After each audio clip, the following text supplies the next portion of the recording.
Esther chapter 8. On that day did the king Ahasuerus give the house of Haman the Jews' enemy unto Esther the queen, and Mordecai came before the king, for Esther had told what he was unto her. And the king took off his ring, which he had taken from Haman, and gave it unto Mordecai. And Esther set Mordecai over the house of Haman.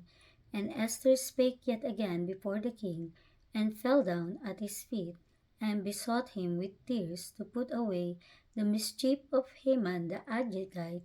and his device that he had devised against the Jews.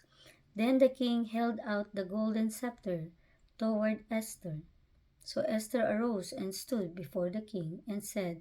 If it please the king, and if I have found favor in his sight, and the things seem right before the king, and I be pleasing in his eyes, let it be written, to reverse the letters devised by Haman the son of Hammedatha the Agagite, which he wrote to destroy the Jews which are in all the king's provinces. For how can I endure to see the evil that shall come unto my people, or how can I endure to see the destruction of my kindred?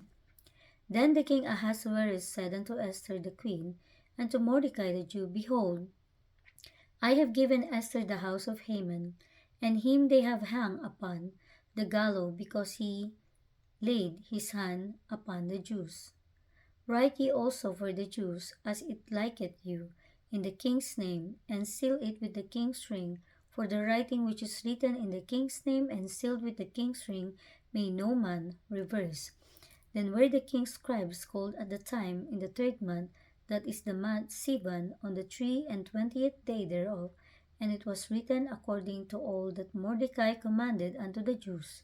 and to the lieutenants and the deputies and rulers of the provinces which are from India unto Ethiopia, 127 provinces, unto every province according to the writing thereof, and unto every people after their language, and to the Jews according to the writing and according to their language. And he wrote in the king's Ahasuerus' name, and sealed it with the king's ring, and sent letter by post on horseback and riders on mules, camels, and young dromedaries,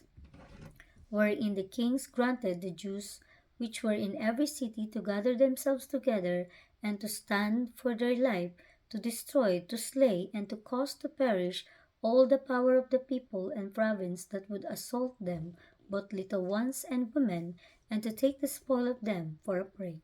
Upon one day in all the provinces of King Ahasuerus, namely, upon the 13th day of the 12th month, which is in the month Adar, the copy of the writing for a commandment to be given in every province was published unto all people, and that the Jews should be ready against that day to avenge themselves on their enemies. So the posts that rode upon mules and camels went out, being hastened and pressed on by the king's commandment,